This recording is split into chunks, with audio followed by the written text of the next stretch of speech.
Sort of, you know, AI helps you only so much. My name is Tina Terrien. There's not a stitch of Irish in me, which is why I'm trying not to use very much Irish, but I'm here for the class and excited about it. I've been a board member of the Gatineau Historical Society, Gatineau Valley Historical Society, for just over a year, and one of the things I love the most about what we do are events like this. Of course, we're going to start today with a land acknowledgement, and I just wanted to share with you, I was at an event in March. It was for International Women's Day, and when the land acknowledgement was being read from the stage, in the back of the room, I think, I'm going to give them the benefit of the doubt, people didn't know that it was ongoing, and there was a bunch of chatter and laughing, and it was bothering me. It was like being in church and having a sermon ongoing and people laughing and having a party at the back. And finally, I stood up and said, "This is a land acknowledgement. Be quiet, please." I hope I said please. I was pretty upset. I may not have in the moment, but people got the message and they did sit down and listen. And I thank you for your attention today. I've never actually done a land acknowledgement before. I feel kind of funny about it. I don't feel equipped to do it. And what I would ask of you is just your attention. I've got it already. I thought we were going to have it up on the screen and maybe we could read it together, but we're not going to do that. So what I'm going to do is I'm going to put my heart and my soul into these words that were crafted by the Gatineau Valley Historical Society, and I wager that the next time I do one of these, it will be my own words. But I didn't have that prepared for today, so here we go.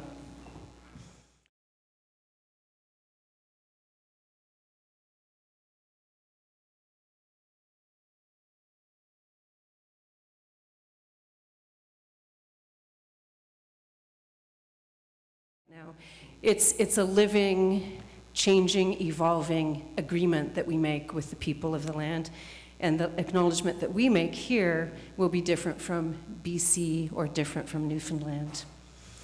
We acknowledge their long-standing sacred relationship with this territory, which is unceded, unsurrendered, some say, stolen, some say.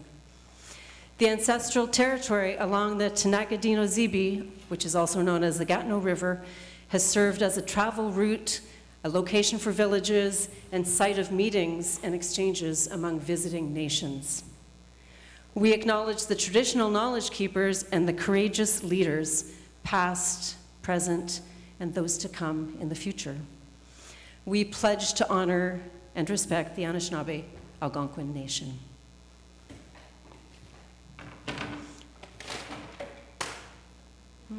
Dramatic. Thank you for your attention. Welcome, Quai de Mille Falcha. Bienvenue, Pijashik Kakina. I'm trying so hard with all of my languages and getting little bits and pieces. I was curious, how many people here are members of the Gatineau Valley Historical Society? There's a handful, that's great. If you were interested in becoming a member, I think we have a sign-up table. Is that what you guys are doing, Shirley and David? Yeah, right back there. And it only costs $25 for 1 year, but if my math is good, you get 2 years for $40. So that should be a $10 savings according to the new math, yeah? Is that right? And your membership fees go towards helping host these kinds of events, historical plaques. We have some terrific archives in Chelsea. So the membership fees actually do go to good purposes, to good use. And the other thing about becoming a member, hold on, I'm trying not to get feedback, so I'm going to pass this to you for a moment. You will get occasional emails from the society, but we won't inundate you. There, now I'm like the reporter again. And once a year we publish Up the Gatineau, which is a terrific publication. It's a bigger, nicer format, lots of great photos in it. I'll tell you more about that later, but if you do become a member, you get a copy of that. So there we are. Just a couple of things I thought, housekeeping details, the washrooms, it's not that obvious in here. they're behind the stage, but we don't want people to go on the stage, obviously, so you have to go down this little set of stairs here, go up the little stairs behind us, go around, and there are 2 washrooms back there. It's not a very accessible washroom, I'm sorry about that, but if you need help, I'm sure we can assist you with that. This would be the time to make sure your phones are in that mode that they aren't going to bother other people. Thank you. And I'd like to introduce, I'm not going to introduce this fellow, but I'm going to pronounce his name and see how I do. Dónall O'Dónall. You got it. Okay, good. My Irish is coming along. But I am going to introduce Gilbert Whiteduck. So he's Anishinaabe Algonquin. He's an Anishinaabe Algonquin elder from the Kitigan-Zibi First Nation community. He was chief for 7 years and a counselor for 20 years. He co-founded the Tenagadino River Alliance. He's president of the Gatineau Valley Historical Society. And as if that wasn't enough, you may have seen his photo on a few posters around. He's running as a NDP candidate for the federal election. That's just a little aside. Would you join me in welcoming Gilbert Whiteduck?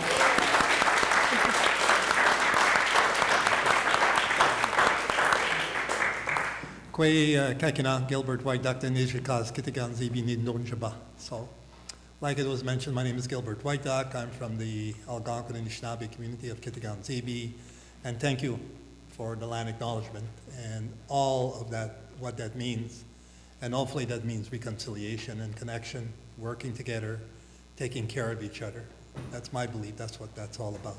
And taking care of the land being one of those important things behind that.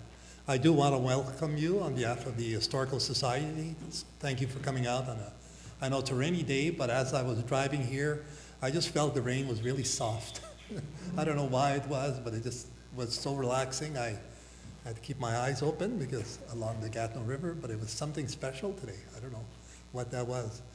I do want to begin, before I do the introduction, of course, thanking the people behind coordinating all of this, and Della, the charity, and Tina, and Pete, and the other members of the Historical Society. It takes really good leadership and coordination, and Della has done that time and time again for us in making these things happen, and I'm sure there'll be other activities that the Historical Society wants to put on different topics that are important to all of this region.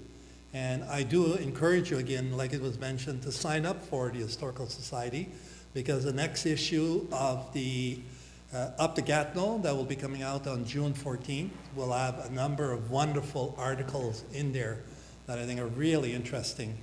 And if you are interested in the future in writing an article, maybe about an historical piece, maybe about your family, about the area, you can contact the Historical Society, and that would be wonderful, because we're always looking for writers and whatnot. So it is my pleasure to be here today and to have the opportunity. I'm going to have trouble to pronounce it. That's okay. Of course. Dónall O'Dónall is a Celtic studies scholar and educator who has taught the Irish language across Canada for 20 years. His 2015 peer-reviewed book, Mila Mila Igain, the Irish Language in Canada, was the first monograph dedicated to the subject, followed by the Gaels in the Land Too Cold, which formed the basis of a virtual museum exhibit showcasing over 100 Irish language compositions from Canada and related artifacts, the first collection of its kind. He is the elected head of North America's Irish-speaking community and is raising his 2 daughters with Irish as their first language. Beyond language advocacy, Dónall holds a degree in Egyptology and a Master's of Arts Conservation with a focus on the ethical treatment of human remains. I have tremendous interest in that topic, having worked to preserve ancient human remains in Abydos, Egypt. He is an archaeological conservator with Parks Canada, preserving heritage from Canada's national parks and historical sites. So please welcome Dónall.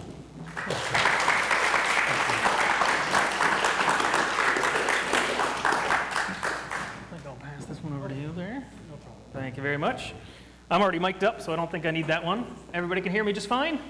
So, fáilte, that's our word for welcome. We say that we speak to people, when you speak to them in a language they understand, you speak to their head. When you speak to them in your language or in their language, you speak to their hearts. And we're hearing so many people speak to hearts today. It's wonderful. I really want to thank Tina and Elder White Duck for the beautiful introductions.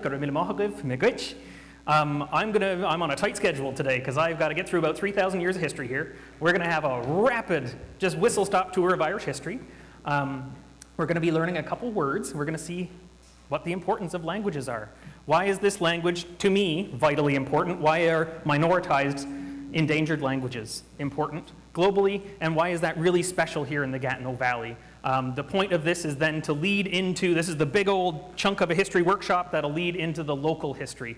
I've already written about that, where this is a really special enclave where kind of the language survived for a little longer than it did in a lot of places. I'm doing something similar for the Ottawa Valley right now. I'm finding that the language seemed to survive up here even longer than it did in the Ottawa Valley. So this is then in 2 weeks, we'll have more of a local history lecture that's based on what was it here? We had poets here, we had singers and storytellers that were here using this language as their first language in the Gatineau Valley. I would really like to thank the Gatineau Valley for, again, giving me this invitation. I've come up and I've spoken a couple times, and it's just been wonderful every single time. But like I said, we'll be getting through a whole lot here, so I am going to just go right away. I'll guide you through the activity. It's going to be a very simple activity. And what we'll see from the activity, here's our shape of our day. So, 100,000 welcomes, we'd say to you. It's going to be a workshop about reflection, creativity, and connection. It might be something a little different than what you're used to, and I just ask everybody to be very generous and kind with me. I have not given a public lecture since I had kids 5 years ago, and I'm honestly a little nervous myself because I used to do this a lot, and when you fall out of the loop of it, this is the first time I'm breaking that seal again. So we're going to do something a little bit different. We're going to explore the Irish language and the sweep of Irish history in a very hands-on and creative way. We were initially talking about me teaching you some basics of, hi, how are you? And I've tried that before, and we only ever get so far. And that's not really what I'm looking for our takeaway from this, is really to give you that scope of what is the Irish language when we're talking about it later on surviving here in Gatineau. So there will be an activity. Don't worry, this isn't going to be about acting or pretending. It's simply going to be about imagined memory, words, and discussion. So we're going to be looking at moments throughout Irish history. We'll see the language take on new words so that it can express really big ideas, maybe lose older words, things like food, the sea, nobility. But you're only going to need to work with about 8 words in total. So hopefully that's okay. 8 words, that's not too scary. Irish spelling can be scary, but I'll help you with that.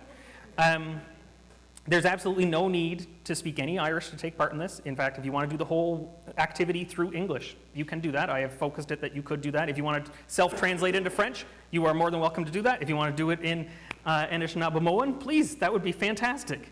But all of this is just to see how languages are shaped by the people who speak them, the culture that surrounds them, and how they preserve and carry that culture forward, and why languages are so vitally important. So you can work alone if that's what suits you best. I'm not going to push anyone. If you just want to listen, we'll have everything interspersed with stories and poetry and history, so you don't even have to do the activity to take part. But if you would like to get the full experience, I recommend that you follow along on the activity. Everybody has a little activity sheet, your little word bank. I'll borrow yours for a second because I didn't actually keep one for myself. We'll have a little word bank. We'll see what this is in a minute. Don't worry, I'm not throwing anyone in the deep end. Don't look at the back. The back is the ending. So you'll spoil the ending if you read through the back, but hey, that's okay. We have our word bank on the front, the one with the stamp on it. Oh, thank you very much. There are some other materials if people would like. I'll run away. I'm very bad at self-promotion. I really don't like that. Must be part of the Irish in me. But at the back, I do have a very small collection of books. I'll bring more of my actual books for the lecture. A lot of the info in that has been greatly expanded by the website exhibit. You can see that through going to my nonprofit's website. I am the head of a nonprofit and, like we said, the elected head of the speaking community in North America, teaching it right from Alaska and from Mexico to learn the language. That's a big task when I have a 5-year-old and a 2-year-old. But www.gaelic.ca, we have little handouts of a few phrases if you want to try something that's just discover the language, a little more basics about it. But that's all that I need to say about that. So you can work alone, you can, if that suits you best. What I would recommend is, this is a large group, so I'll try to keep us on time. We're going to be making very small decisions, very, very small, about 2.5 minute decisions. And so you can make that decision yourself of what language you want to take into your little local dialect you're making at your table, or you can talk to the people around you. You can talk to a partner next to you, but we're only going to have about 2 minutes. So just for getting the full experience of this, the life of the language is through its speaking. So if you talk to somebody next to you and say, hey, what are you picking, why? You'll probably get a little bit more shine onto your experience there. The most important thing here is just that everybody feels comfortable, everybody feels engaged and curious. That's all that I'm asking of people today, because it is probably a little bit outside of some people's comfort zone to do kind of a creative activity like this with a language that they're not comfortable in necessarily. Throughout the activity, we'll be experiencing Irish history through stories and poems, so there will be something for everyone, and I hope that by the time that we part ways today, that everybody will have had a pretty unique experience. I have run this in the Irish community before, to very good responses from people. This is my first time trying it with people who might not have the weight of the language on top of them, that they're kind of forced to like this. So we'll see how this goes. But I do hope this is something that you will remember and you will carry forward with you after today. The workshop is really about reflection, creativity, and connection, like I say on the screen, with each other, with Ireland's past, with a language that survived against really all the odds. And there is no right or wrong way to take part in this today, so go ahead, have fun with it. Don't be afraid to step outside of your comfort zone. This will probably be something a little different, but I do hope that this is a spirit of creativity and curiosity, that together we can have some fun and do something pretty memorable. So let's go ahead and start and jump right in. There are also I put them on the tables, there's 2 copies on each table, but anyone who either wants to maybe take it home so they can relive their experience later, or more importantly, if you have trouble seeing anything on the screen, I have all of the little important written bits out that you can have a personal copy to see. So just put up your hand, and I think Della will be able to get you one if you need that. So we'll start off. What is language? Like I said, I'm moving quick here. They booked me for an hour and 20 minutes, and my timing of slides is an hour and 20 minutes, and I tend to expand like a gas when I speak, so I will try to keep a tap on that. What is language? What memories do languages hold? Why are languages, especially minoritized and endangered languages, important to us globally? My own experience, I have spoken this language for more than half of my life. This is my language. This is my daily living language. Not even a lot of people in Ireland can say that at this point. I come from a dialect that is if you look at the map of Ireland down at the southwest, there's little fingers sticking out the end, and mine is the topmost finger. That's the Corcovina Peninsula. That's where I used to live in Ballycala. That's where I have friends from. My family came there, but they came to Canada a long time ago. My ancestors came in the 1890s, so it's not like my father or my grandfather was born in Canada. My grandfather was the first child actually born in Canada. All the rest of them were in Ireland. But that to say, my experience being someone outside of Ireland speaking this language, you get a lot of comments. You get a lot of Irish people who are a little confused why you would be speaking the language. You get comments of, that's wonderful. A lot of Irish Canadians tend to be extremely supportive of it. That's so wonderful, because they thought the language was dead through our own history of it. Other people say that you'll never get a job in that. Why would you speak this language? A very kind of transactional English view of languages, isn't it? And some people I have had come up to me and claim that I am damaging my children by speaking my language to them, which is very crushing. This is something that I have worked for the majority of my life with a focus. I started when I was 18, and I said, I'm going to raise my kids in this language. And now I am, and they are fluent, and it is amazing.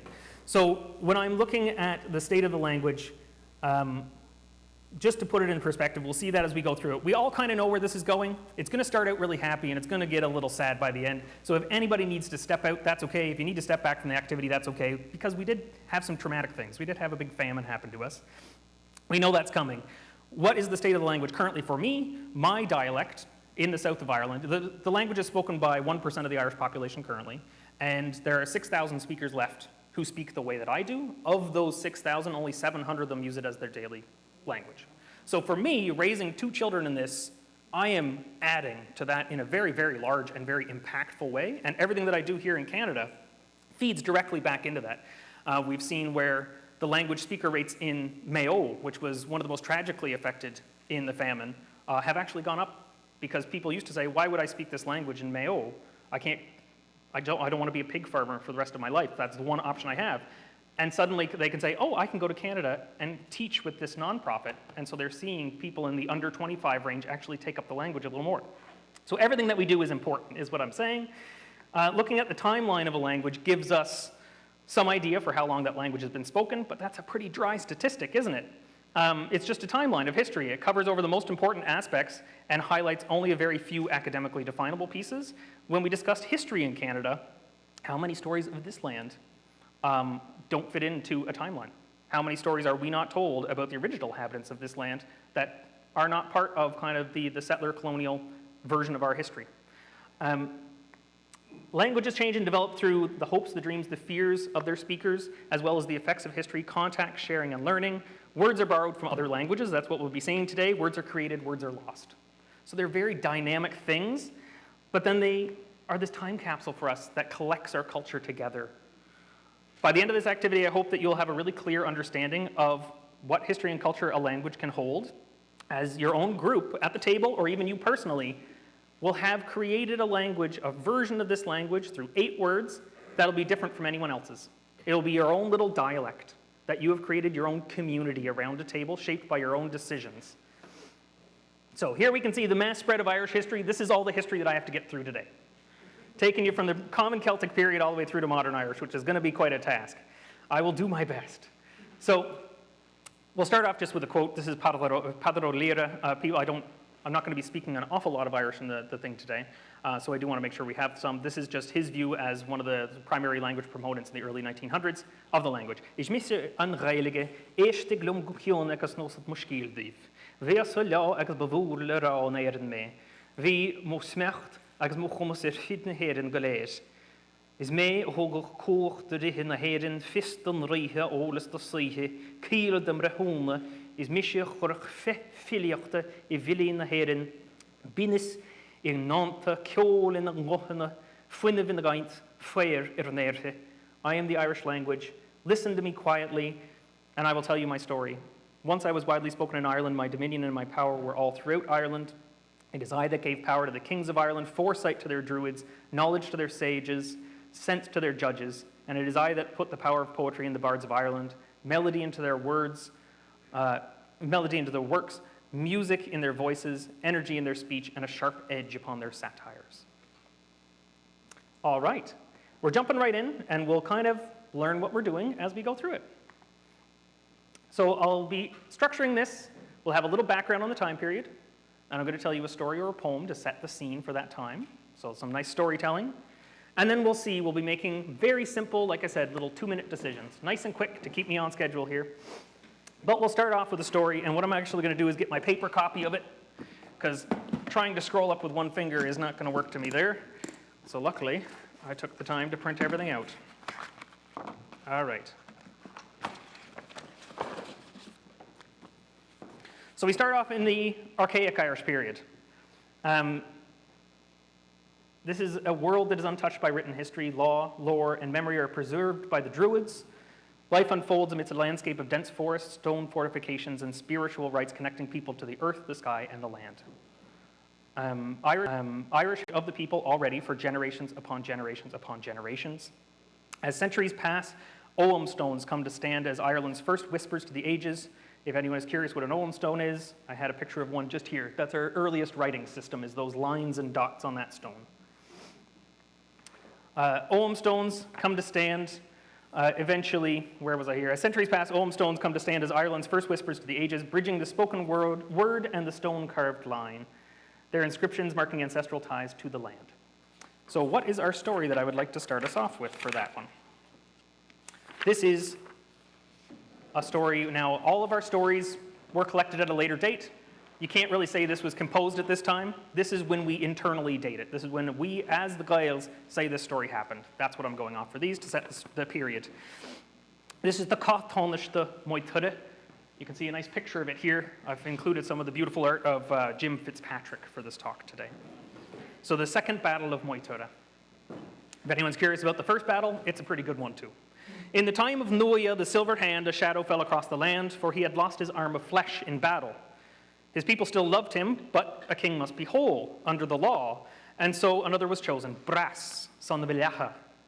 A bitter choice it was, for Bras had the look of royalty, but his heart was sour, and his rule was cruel. He turned his face from the poets and gave cold meat to the warriors. The land groaned beneath him. When Nuaya's silver arm was placed once more onto the stump of flesh, when the blemish had been healed and the king was whole again, Bras was cast out. Fury lit Bras's heart, and he wandered with rage and heavy in his chest. He didn't stop until he stood in the shadow of Balor of the Evil Eye. Think Sauron of Lord of the Rings. That's where he got the idea for that from. Balor of the Evil Eye, king of the four Vorig, the giant, hideous, monstrous giants of chaos, blight, and cruelty. Now, Balor was a horror to behold. He had one giant eye in the middle of his forehead, and when it opened, death flew from it like a beam of fire. No man could look upon it and live. And so it stayed closed, bound with spells, and a thick iron shutter that took 9 men to raise. But Balor heard the anger in Bras's voice, and he promised vengeance upon the Tuatha. For 7 long years, Bras remained among the four Vorig, gathering black-hearted warriors, giants with limbs of oak and teeth like spears. And at the end of that time, the sea boiled. The four Vorig came, row upon row, and made landfall in the north of Ireland. But the Tuatha Dé Danann and Nuaya were not idle in that time. They too rose, and they marched with bright spears to the northern plain of towers, blessing each river and border, and asking the spirits of the land for their help to overcome this evil. And there, on the wide plain of Sligo, the 2 great hosts came face to face. Balor stood tall among his people, and Nuaya gleamed amongst his own. Before the battle could be joined in full, the 2 champions strode to the center. There they clashed, silver against poison, king against king, kindness against cruelty. And their blows split stone, their cries shook the sky itself. But Balor, cursed though he was stronger in the end. And Nuaya, the king, fell before him. Grief rose like a tide, but not despair. For Lugh of the Long Arm was watching, and he would not let it end there. He leaped forward from the host of the Tuatha Dé Danann, fierce as a flame. Balor roared against him, "Uncover my eye!" But Lugh was quicker. With a cry, he loosed a sling stone, swift and sure, and it struck Balor's deadly eye before it could open. The stone passed through and through, and the eye flew out the back of Balor's skull, like a shooting star. Now, this is a good Irish story, isn't it? Raining destruction on his own evil host behind him. With their king dead, the four Vorig broke like glass, scattering east and west into the sea and the shadow, and Lugh of the Long Arm was crowned High King of Ireland. Bras, for all his raging and scheming, was found quivering, alive, and alone. He begged for mercy, and the Tuatha Dé Danann, the gods of civilization and kindness, gave it to him, but not without a price. He was made to teach them the ways of the soil, how to plow, how to plant, and how to reap. And from that day forward, the land bore fruit, and the people remembered. So that's one of our foundational myths. All right, so what are we going to do with these kind of things? After I've given you your little period history, we're all now role-playing that we're in this period of Irish history. We're all good Gaelic speakers from long, long ago. You have your word bank in front of you. That's on the page here. And the important thing is we're all role-playing that we are communities of speakers, and we've spoken this language forever. We didn't just drop out of the sky and start making up words. So we already have 4 words that we all share. And they all come from common Celtic roots. I am a nerd. I really like etymologies. That's what the whole thing is about today, is just kind of me nerding out about that. So we share a lot of these words actually with our Welsh cousins. This is how long ago Welsh and Irish were connected, if we're looking all the way back at about 1000 BC here. We share a lot of these words. We're going to go through them. We're going to see them in context, and everyone's going to have a chance to say them. So you can see we've got the word spelled out in beautiful Irish orthography. In the middle column, that's how I would try to encourage you to say it. We're missing Irish has double the sounds that English does. So there's just some sounds you'll hear that you can't make. If you stick to the middle column, you'll be okay. And on the far one is what it means, plus then me being a nerd and putting the etymology of it out there for you. So we share a lot of these with our cousins. We'll see bia if we go over to Welsh, that would be bwith. If we go for ushla, nobility, if we go to Welsh, that would be ichel. Muir in Welsh is múr, and treachta at the bottom there comes from the verb tre, and they would say try. So Welsh and Irish at that point, pretty similar for our ancestry. This is half of all the words that you're going to be expected to use today. So hopefully that's not too much for people. All right, so what are we going to do? Each time that we go through this, you're going to be making a little decision. I'm going to make us all the decisions this first time around because this will help get us into the flow of the activity today. But you're going to be having a choice that you get to pick, and then you're going to try it out. So we'll start that out just with, we all share these words. Everyone's going to say it together. The life of the language is into speaking it. So you'll see word one, I've already accidentally written out word one. That's fine. That gives an idea of what we're doing here. There we go. Word one, and you're going to go to your word bank and see, what is word one? It's that one there. I'm going to say it. So I'm going to start reading the sentence, and when we hit word one, everybody try saying the word bia together, which means food. We gather our from nature and give thanks during harvest festivals. Fantastic. Word two, which is ushla, nobility. The role of the is to protect the people and to be generous with them. We raid over the, excuse me, I didn't say that one first. I want to not surprise anyone. Muir is the word we're looking for there. We raid over the Muir in Britain, and the Welsh call us Gaels, meaning wild people of the woods. Gael is not actually an Irish word. It comes from Welsh. We called ourselves the Feni or the Fenians. And word for there, treachta, you can say, treachta, yeah, treachta. People are treachta by disease, famine, and the hardness of life, but we support each other. So we are now all common Celtic people in Ireland at this time. Let's move on ahead and see, now that we're all familiar with those, see what our next story is. And then we'll be making our first decision. Sorry if I'm going swiftly. Like I said, it's 3,000 years of history I'm getting through. All right, we're still in the Archaic period. This lasts a very, very long time indeed. A very long time indeed. It goes through the Bronze Age when Ireland first had the Celts arrive, right into then the Iron Age, up to the revival of Christianity is what we're looking at. So I've got some time here. The story, still from this period, but more from the Iron Age, we're moving ahead to, story of Cuchulainn, Anavos Einvic Aoife, the untimely death of the only son of Aoife. It was in the east, the Outer Hebrides of Scotland, where the waves bit the stone and the winds cut like blades, that Cuchulainn, the Hound of Ulster, went to be shaped into a warrior's form.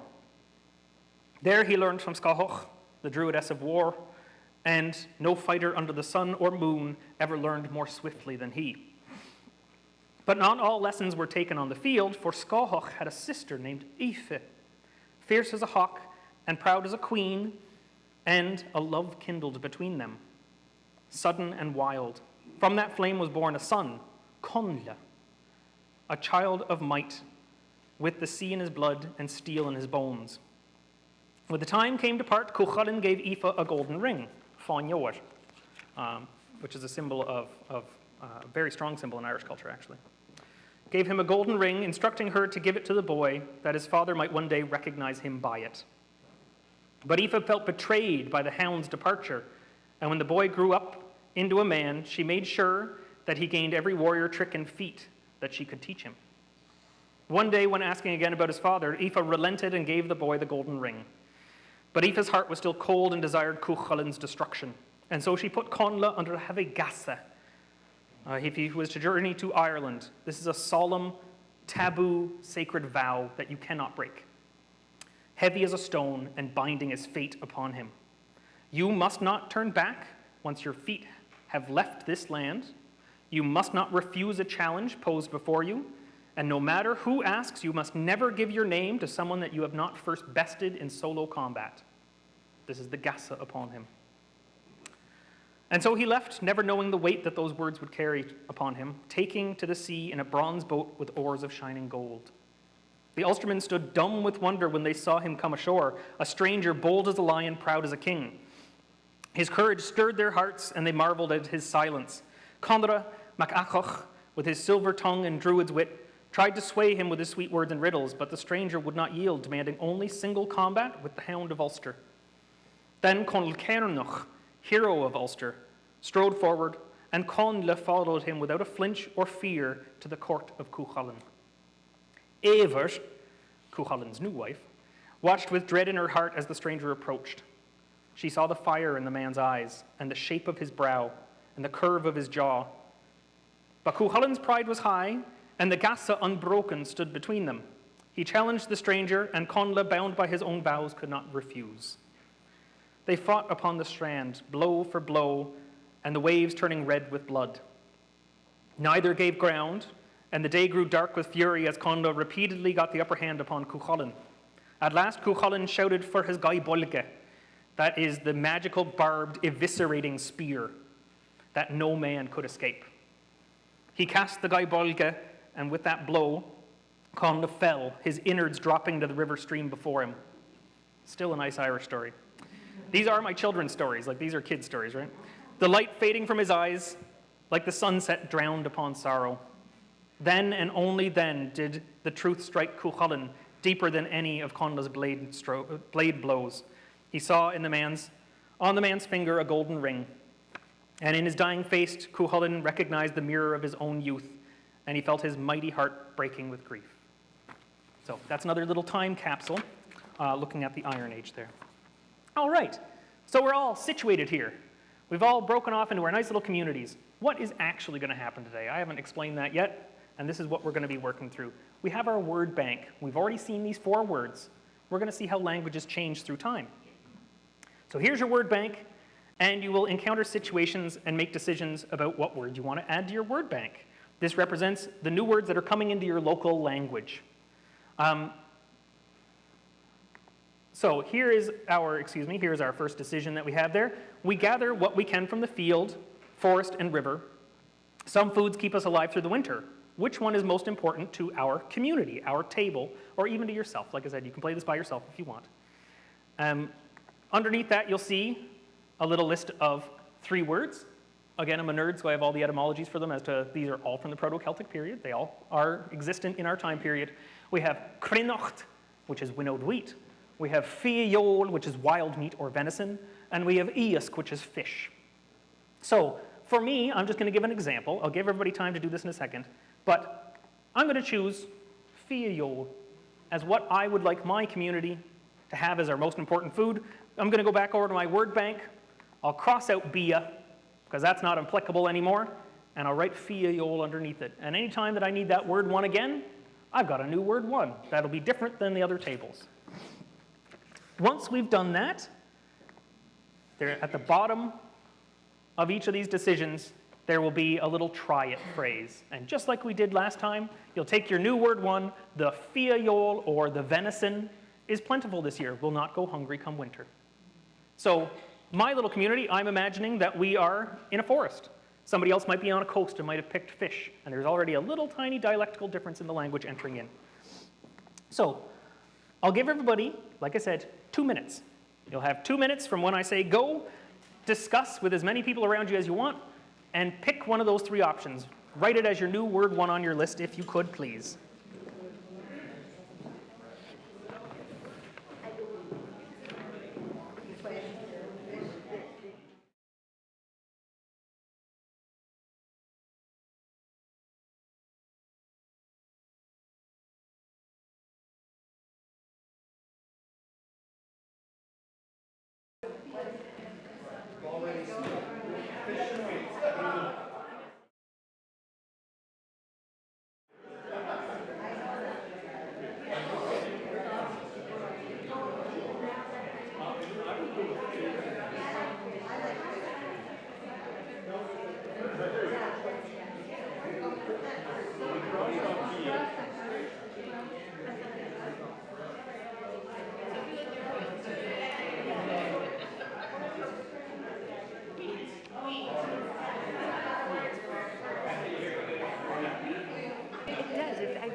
Early. That's beautiful. All right, so I hope everybody has had a chance to try the word, or to try the English or the French, whatever you choose to slot in there. Like I said, all of these translations, as we go through it, I have maintained that they will still be different in the English if you're more comfortable in English. I obviously recommend Irish, but that's because I'm an Irish speaker. It's easier for me. So our second decision we'll have from this time period, we're still here, stuck in the Iron Age. our second decision, now that we're a little more comfortable with what's happening. Under our ruler, the land prospers and no one goes hungry. No door is closed, no sword is drawn in anger. Who is this just and generous ruler that we praise? We have 3 options on the list. You'll be picking that as your new word 5. I've tried to keep them as close to the numbers as I could, but this one I had to do as number 5. So word 5, it's something new. You don't have a word 5 yet. This is a ruler that we want to remember as being an ideal for us going forward. We have Conra. Conra, it was the wise and just ruler who was doomed by his sacred taboos. He brought in a golden age to Ireland, but as a young child they put so many heavy gasa upon him. Silly things like, you shall not follow 3 men clad in red upon red horses to the house of the red man. What did he do? Exactly that, and he ended up dying because of it. Maeve was the powerful queen of the West. There's a beautiful, massive Neolithic stone mound that we claim is her burial site and would have taken communities generations to finish this thing. She was the foe and the hero of Cuchulainn, protagonist of the Táin Bó Cúailnge, and Cormac, the wise, valiant, mild, he ushered in yet another golden age. A lot of these early kings are said to have done that. So as a community, which of these 3 names do you like? Write that as your word 5, and then try it out with your phrase at the bottom, if you could please. And I'll come and see you. Yes? We're not getting, Many people have questions. We can take a microphone, Oh, okay. just so whoever's. Yeah, that's fine. Sure.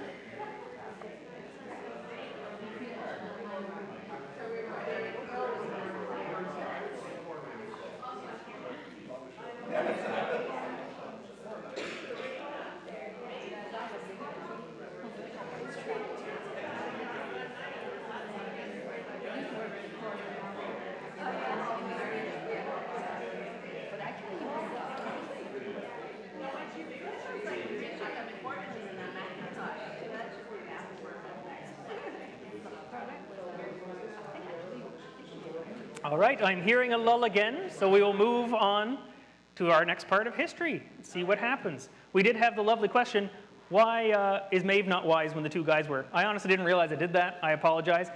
Maeve is a very fierce woman. I would be hesitant to call her wise. She was scary. She was a pretty scary woman, and she made a pact with any of the men that if you want to be my husband, you have to be okay with me taking as many lovers as I want. She was this like sexually liberated Iron Age woman that decided in a pillow fight with her husband, they were saying who was the actual powerful one, and she got all of her possessions out on the front lawn, and he got all of his possessions, and they compared them, and he had 1 cow more. So she started one of the most epic battles in all of Irish history to go and steal a neighboring tribe's cow, is kind of the background of Maeve. She's a really cool figure. All right. So what happens next in our language here? We move ahead a few centuries. Christianity has arrived. Monasteries are now emerging as beacons of learning. Monks craft illuminated manuscripts like the Book of Kells, blending Christian devotion with Celtic artistry. Latin words also come into Irish. The Romans never came to Ireland. They might have done a little trading with us, but that was about it. This is when some words come in from Latin. In the shadow of the ancient myths, as the powers of the Druids fade, oral tradition thrives, immortalizing heroes and gods through epic sagas. This period sees the rise of early Irish law codes, including Europe's very first human rights treaty, where it was proclaimed that women and non-combatants in war would be protected from any harm. Poetry and prose is preserved in vellum and memory alike, as Ireland becomes one of medieval Europe's brightest centers of scholarship. Ireland is actually thought to be one of the main causes of getting people out of the Dark Ages and back into the Renaissance because they preserved that Latin and Roman learning through those dark periods. What is our story that will kind of set the scene for this period in Irish history? Oh, excuse me, I'm skipping ahead. There we are. Lovely, we have Baile an Scoil, the abode of the phantom. It was at the royal seat of Tara, when the morning was young and the mist still clung to the fields, that Conn of the 100 battles, Conn Céad Ceathair, walked the high defensive walls. He strode there in thought, heavy with kingship, and by chance or fate, his foot struck upon a stone, half buried in the earth and long forgotten. The stone groaned beneath his step, and the sound echoed like thunder from the other world. A druid wise in signs and shadows came forth to him, That is no idle stone, he said, but the Liafoil, the stone of destiny, silent since the time of Cuchulainn. And then the druid said, the number of cries that the stone gave, that is the number of kings who shall follow. No sooner had the last words left his mouth than a magical mist began to rise, cold, thick, and full of voices. From the mist came the sound of hooves, and out rode a stranger cloaked and terrible with 3 spears in his hand. One by one, he cast the spears towards Conn, but not to strike him, instead to test him. Then the rider spoke, his voice like thunder beneath the calm sea. Come with me, Conn, to the place where kings are weighed and measured. He turned his horse and Conn followed, and they journeyed to a green fairy mound. And at its crown stood a house of brightness, and near it a tree of gold, its branches of silver swinging in the wind. They entered, and a woman of surpassing beauty stood within, a golden crown upon her brow and a radiance in her smile. A table was laid out shining with wonder, a golden goblet, a silver serving spoon, and beside it, meats such as no mortal feast had ever seen, ox ribs 24 feet long, the flesh of wild boars roasted with herbs from lands unseen. Then the man rose from the far end of the hall, tall, proud, and now cloaked in light. His eyes were deep as oceans and old as starlight. He sat upon the throne carved from the living oak itself. I am Lugh of the Long Arm. We've met him before. He said, and this woman is the sovereignty of Ireland herself. The woman smiled and placed food before Conn, and as he ate, Lugh began to chant a poem woven with fate and fire. He named the years of Conn's reign, the kings who would come after him, each name a thread in a great tapestry in the history of Ireland. Conn stepped into the shadow of Lugh, and when the last name had been chanted, the house vanished like mist before the sun. The hill returned to stillness, and only 2 things remained with Conn, the golden cup and the serving spoon, gleaming in the morning light, 2 enduring symbols of the kingship of Ireland.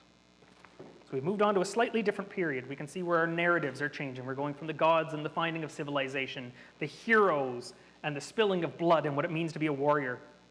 Now we're moving into the Old Irish period, where the cultural focus becomes more on the ideals of kingship and what it means to be a good king and to have a just and proper connection to the land. We have some decisions to make. This is going to be the pattern for it. So we're going to keep having little background stories and then some decisions. Your first decision as a group, now in this new Old Irish period with these new words coming in. We sail further now, to Britain, to the continent, even to distant lands. New words come with new routes across the great waters. What do we say now to mean the ocean or the sea?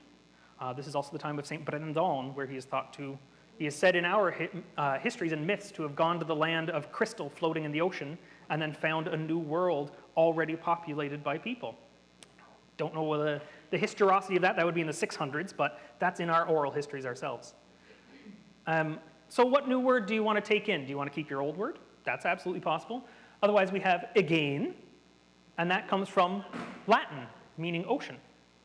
We have farige, and that comes from the Old Irish farshing, the wide thing, the big thing. Or soilje, an old Proto-Celtic word meaning the salty thing. So as a table, you have 2 minutes. Decide which of those you'd like, or you could keep your old one if you want.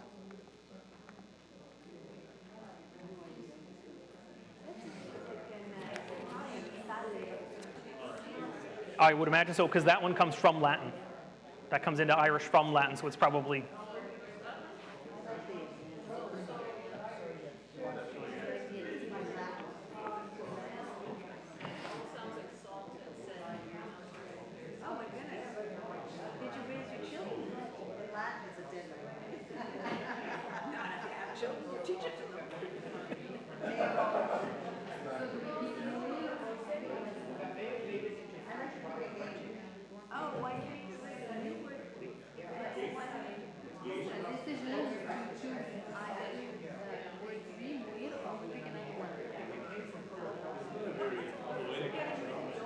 You don't have to. That's your choice. You keep your original or write a new one. Yeah. You can be conservative with your language and you can keep the original word if you so choose. Well, just for my game to work. I have a goal in mind that you don't know.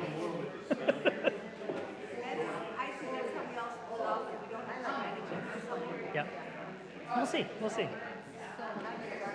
Yeah, all these little decisions and how it influences the local dialect.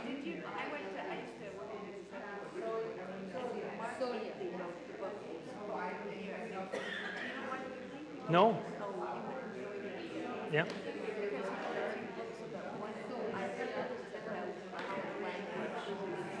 Mm-hmm. Right. Yeah. You'll have to give me his name so I can write it down later on. A-B-L-E-Y? Okay, yeah. I live in Russell, down in Glengarry, yeah. Good Gaelic stronghold there too. Russell, Ontario. Yeah. All right, so I hope everyone has had a chance. We've had a little discussion about it. Maybe you've had a chance to try it out at the bottom here. Like I said, I have to be strict with my timing, unfortunately.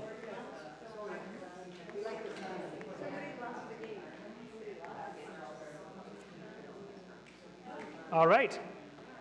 The other decision for this very long ago time period, Old Irish time period.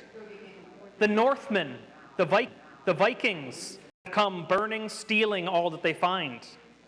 We speak now of ruin and things and lives lost. What word should we add into our language for this new type of oppression that we are experiencing? Choose to keep your original word. You can always be very conservative with your language if that's what you'd like. Or write one of these new ones. We have lakha, meaning demolished. It actually comes from the Old Norse to impale, which I think is really shows a lot about the time period. Cleite, Old Irish to overthrow, destroyed. Trascare, that's keeping another old Celtic one to separate. Which one of those do you like as a table? Try it out with the bottom one. You'll have 2 minutes again to see these Vikings coming in and raiding. What word do we want to use to what is happening to the country? Lakha, Cleite, or Trascare?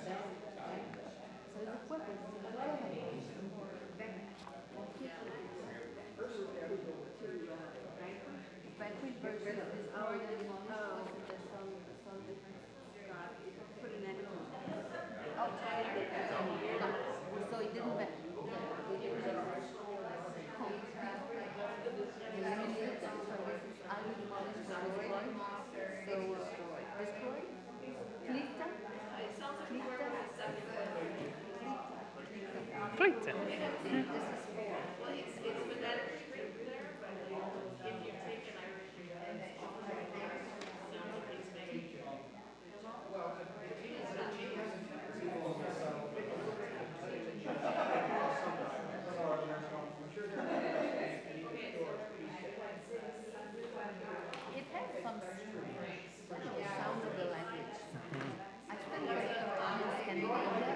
Oh, yeah. There are some intonations that Mm-hmm. they ressemble.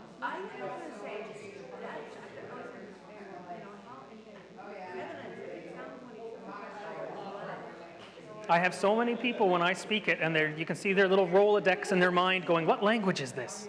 I've had people say it sounds like Hebrew. I've had people say it sounds like Arabic. I've had people like all over the map. But people tend to land on like, is it kind of Scandinavian or, yeah, it's just, yeah. I think it's just that it has a lot of the European sound complements, but it just, not in the way people expect. So people are going, what language is that?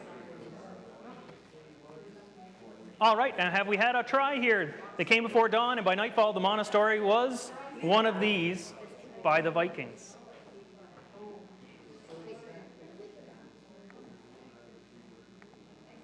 All right. Hopefully all our decisions have been made, and we have already split off as little tiny communities. You are communities of speakers that have a little tiny dialect that is different than anybody else's, that's encapsulating your decisions and your history in it. Middle Irish period. I have this map of Ireland. It's not just a map. Keep an eye on the map. This is actually the language in Ireland. We'll see that as we go through. Middle Irish period, we're looking at, again, that 900 to 1200s now is where we've moved up to. We've gone through about 2,000 years of history so far, so I'm keeping on track. I still have a half an hour. Viking raids bring both destruction and opportunity as settlers establish coastal towns, like Dublin. Their Norse language adds new words into Irish. Their presence sparks the growth of bustling trade hubs and introduces new seafaring technologies to us. Meanwhile, Gaelic lords rise to dominance, and the great dynasties of medieval Ireland start to take shape, each commissioning poets and chroniclers to legitimize their own power. This is the age of high kings, when stone forts crown the hilltops and the dincheanachas, the place lore, the tales of place name, tie people and the legends and the landscape all together. A rich courtly culture flourishes where hospitality, warfare, and status are all woven together into the daily life of the Gaels. So our story example to set the mood for this time period, the Tóireacht Diarmuide agus Gráinne, the pursuit of Diarmuid and Gráinne. Long ago, here we have Diarmuid and Gráinne on the side there. Long ago in the time of kings and heroes, when the fires burned high and the harp strings sang of deeds, Gráinne, daughter of the High King of Ireland, was promised in marriage to Fionn McCool, chief of the Fianna, half-giant, mighty in battle, and wise in age by this point in his life. Fionn was quite old, and Gráinne's heart was quite young. She looked upon him with the eyes of duty, not with the eyes of love. And though the wedding feast was bright with music and praise, her soul was heavy with dread. Then Diarmuid the Daoine came into the hall, young, noble, and fair as a summer dawn. He was the foster son of Angus Og, the god of youth, love, and dreams. Between his eyes was a beauty spot, enchanted, it was said, so that any woman who gazed upon it would instantly fall in love with him beyond any sense or reason. Gráinne looked upon him and was lost. Her heart leapt past shame and duty, and she placed Diarmuid under Gasa, under those sacred taboos again, those sacred bindings that no warrior may refuse. He must flee with her, she said, and though his heart was torn, he could say no. He could not say no. So Gráinne and Diarmuid fled into the wild hills and the dark forests, with the wrath of Fionn McCool and the Fianna chasing behind them like the storm winds. Years they wandered from mountain to valley, from sea to stone. Every night they laid their heads in a new place, never resting long, never certain of safety, and so many were the places that they slept that to this day, across Ireland, you will still find them, places scattered across the country called Labba Diarmuide agus Gráinne, the beds of Diarmuid and Gráinne, scattered like footsteps across the Irish landscape. Love and fate were their only true shelter. At last, after many years, Fionn was convinced to allow their return. Slowly, patiently, his revenge was enacted, though even he didn't realize the poison that was still present in his own heart. On a wild hunt one fine day, a great boar, cursed and raging, gored Diarmuid terribly. Diarmuid lay broken and bleeding, and Fionn stood over him. Suddenly, the poison that had been hiding in his heart poured forth. He had the power to heal, for water that had been drunk from Fionn's cupped hands could cure any wound. He walked to the stream, he lifted the water, he brought it back to Diarmuid's lips, but his fingers trembled. Twice he opened them and let the water slip through, journeying back to the river evermore. Only on the third time did his shame overtake him to let the healing water touch Diarmuid's lips, but it was too late by that point. Diarmuid died on the earth, his life undone by love and vengeance. Fionn turned away, heavy with regret. Gráinne wept bitterly and mourned him so greatly that her heart broke open beyond all healing, and she too died and was buried there with him. So again, we can see some of the influence of European courtly romances coming in, and this is when the Celtic cultures are really influencing those, the whole King Arthur saga coming from Cornish and Welsh mythology. All right, so this idea of nobility and love, moving away from direct warfare. What will be our decisions for this time period? We'll see some new things come in. Now this one's a little different, and I'll help people just in case we get a little lost. We've already chosen a famous ancestor's name a long time ago now, thousands of years ago, that we remember in our stories. And those stories have grown and evolved in our community. The deeds of the ancestor are still sung by the bards. Some say that they're true, others say that they are only legend. But we all know the tale. Christian scribes write down what was once only spoken. What kind of story do they record about our ancestor? We have three options, and instead of striking out your ancestor's name, this time you're just going to put a word before it. This is really, I think, the only time that I'm going to ask you to do this kind of weird modification. So you're going to be adding something to the name. Is it going to be your ancestor? Say I picked Conra the first time. Is it going to be the Octara Conra, the adventure of Conra? Is it going to be the Conra, the tragic death of Conra? What a beautiful big thought to have in just one little phoneme, E. And Imrem, which is a sacred voyage of your ancestor. Speak as a table, do it yourself if that's what you please. Pick one of these, add it to the name, and this is how that ancestor that we remember, those stories have grown around them. Try saying the bottom here, the monks wrote down the tale of whatever, preserving it for all time, though they did insert a new saint at the very end of it there, as they were wont to do.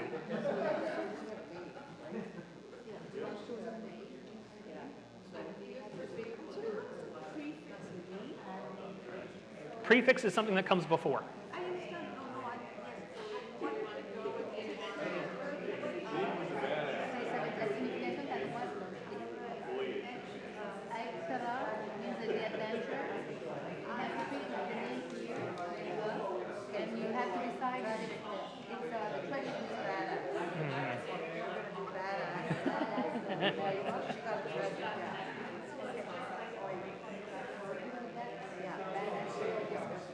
Irish works a little differently. We don't have the word of. We connect two nouns by switching them around and changing the case of one into the genitive, so that's why it works differently in English than in Irish. E. E. Yeah, the tragic death, E. Yeah, what a fun word too, right?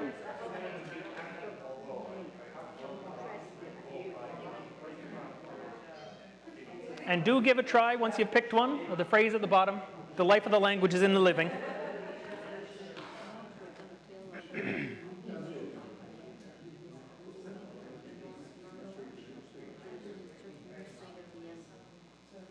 All right, I hear a nice little lull coming, so I'll restart my timer and we'll go on to the next decision here. And I know I will keep harping on this, but do keep in mind, every one of these decisions you're doing is adding into that language. It's something unique that your table has done that the other tables maybe haven't. Remember these decisions that you're making because they're pretty interesting.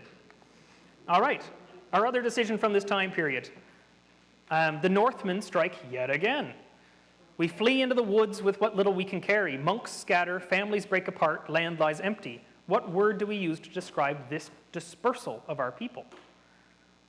I am playing a little bit with Irish grammar here. Anyone who knows grammar, I'm stretching its limits here for my word placement. But Vonu, Bon is our word for white. So you're whitening the landscape. You are clearing it out, coming from Middle Irish. Ruaga, you don't have to do the rolled R, that's okay. Ruaga, to be chased off, a rout. And Scappa, to be dispersed, broken up, scattered. Which of these for the Vikings coming in and attacking the settlements would you like to add into your little local dialect to mean what is happening to you? Once you've picked Vonu, Ruaga, or Scappa, try it out. At first they came as raiders that somethinged our people. Now some of the Northmen are settling down and creating new trading places such as Dublin, Cork, or Limerick. All right. You have 2 minutes. Go on ahead. We'll have another story after that.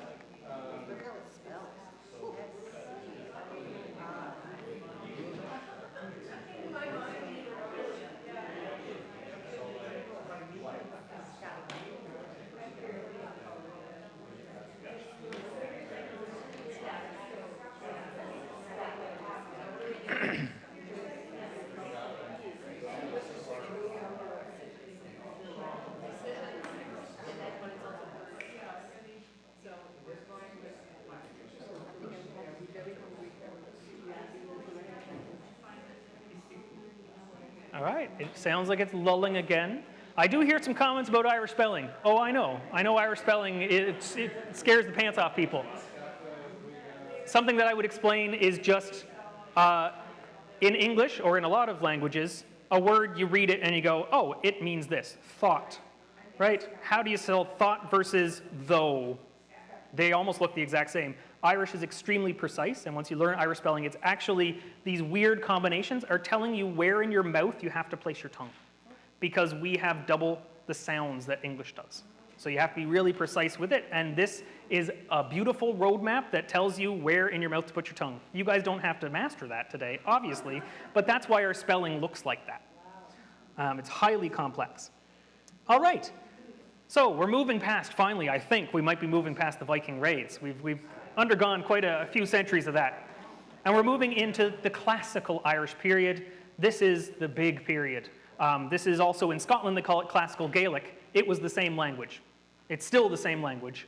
Between those two in this time period, we had one writing standard for Ireland right through to Scotland. But you can start to see the incoming English language here. That's what the red is on our map.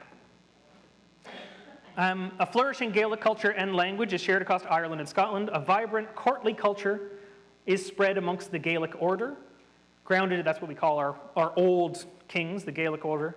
Grounded in tradition, honor, and learned artistry, families of professional poets, filii, travel between the noble courts, preserving tradition and crafting elaborate praise poetry that binds culture, memory, and politics all together.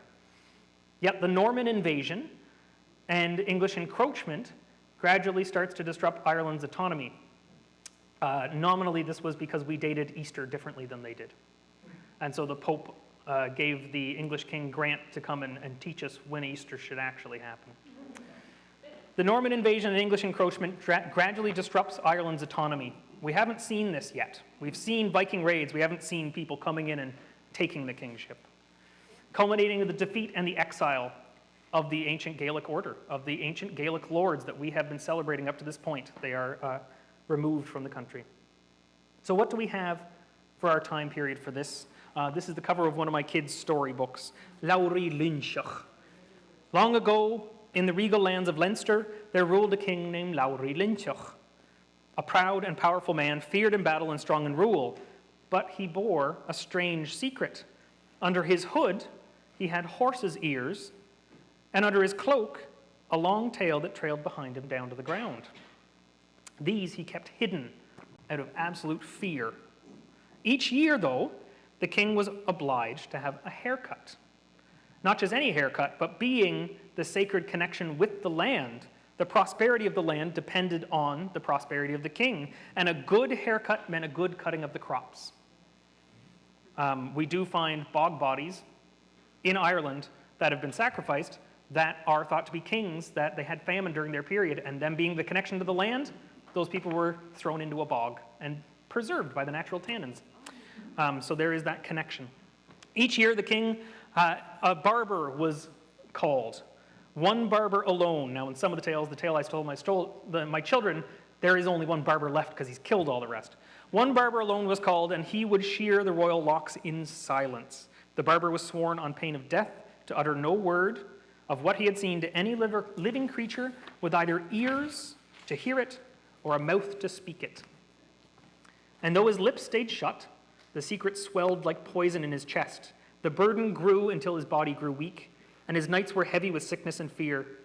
He went then to the healer of Leinster, but no balm or draught could ease his suffering.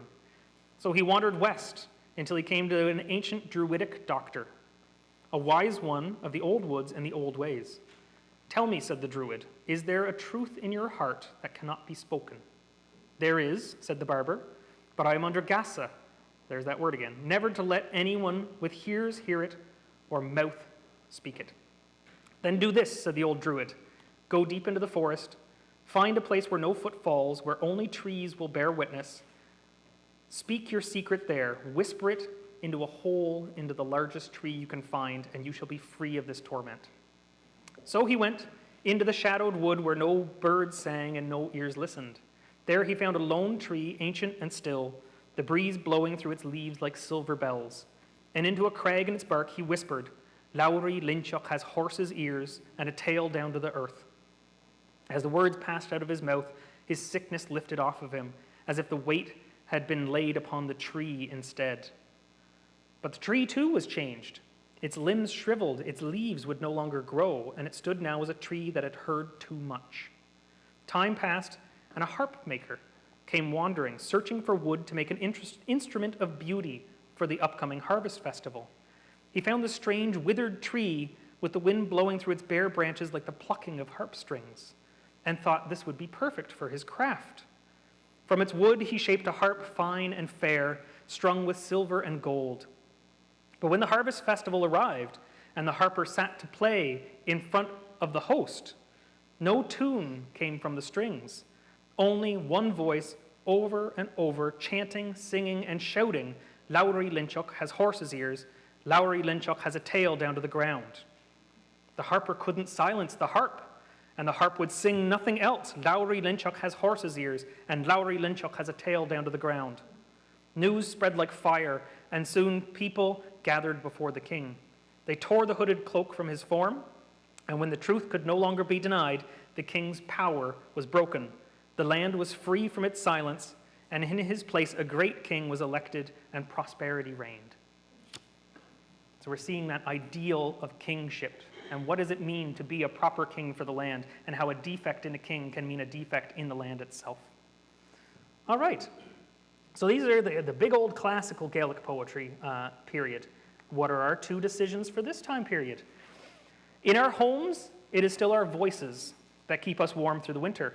One among us has a voice like the ringing of a bell or the plucking of a harp string. Which of our local songs will we ask them to sing? Now in Irish, we say there are three main types of songs. Trí is a little thing we add onto the end of a word that means a song.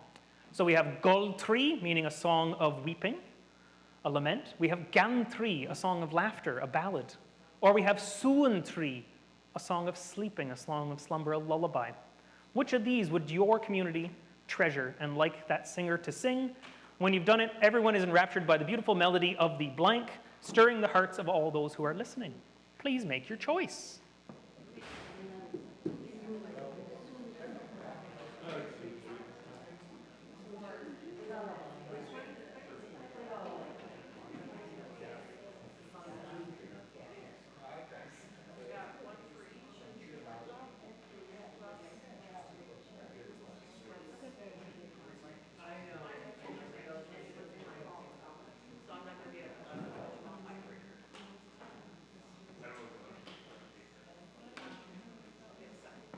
All right, that one actually went very quickly by the sounds of it. That was only about 30 seconds. I appreciate that. Your second decision, I figured we'd get a little swifter as we go through it. Second decision, invading forces have set up a new aristocracy, and the King of England has now declared himself to be the King of Ireland. Thank you. The speaking of Irish, wearing of Irish clothing, singing of Irish songs has all been outlawed. What will we call this new Norman upper class that sits over top of us? Well, we can keep our original word if that's what we choose, or we have some new options. So Ushla was the one that you started out with. That's our good old Celtic one. But we have Berúntucht, barony, right? That's from the Old French baron. Or we have Earlucht, which comes from the Old Norse, jarl. Which of those would you like to pick for your community as this new strange upper class over top of us? The new English blank behaves very differently from the ancient Gaelic kings and sees themselves as above the people, not part of them. You have some time as a community to make your decision. Is this, where are we going now? It's number two, the number eight. Do we keep this now, or do we replace it with one of the two other?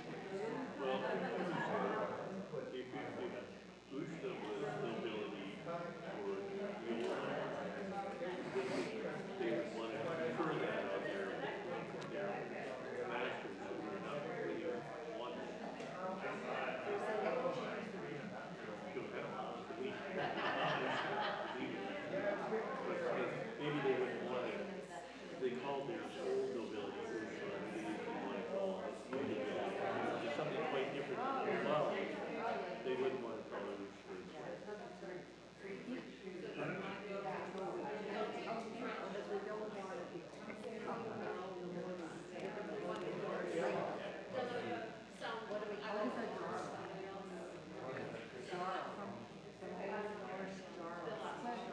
No, let's just say the word jar.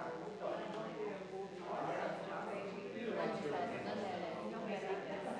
we have a little bit of French in it. It's a kind of French. Jar is in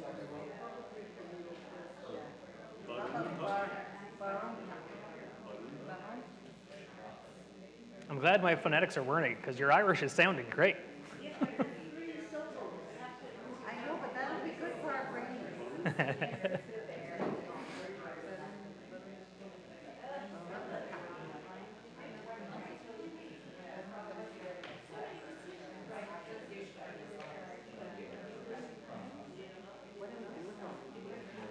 Oh, that's the secret. That's going to be good. That's the emotional punch at the end of it.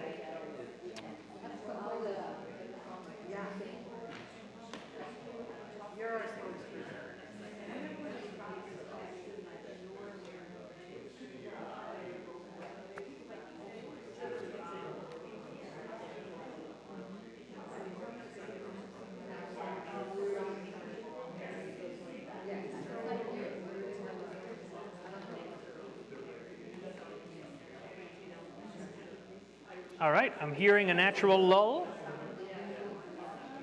I will take that as time to move on. This is your 10-second warning if you need that final 10 seconds.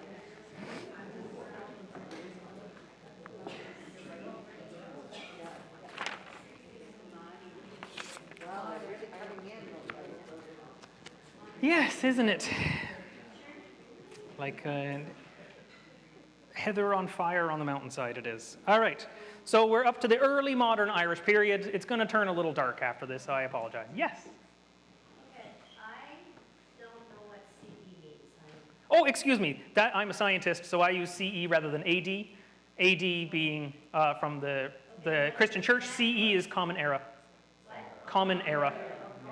Yeah, BCE and CE, we use that for archaeological dating. I apologize. That's me as a scientist. That's my other life poking through here. Okay, so we are up to the 16 to 1845, 1845 of course being a pretty dark year for us. So the Tudor and Stuart plantations, this is Elizabethan and Stuarts,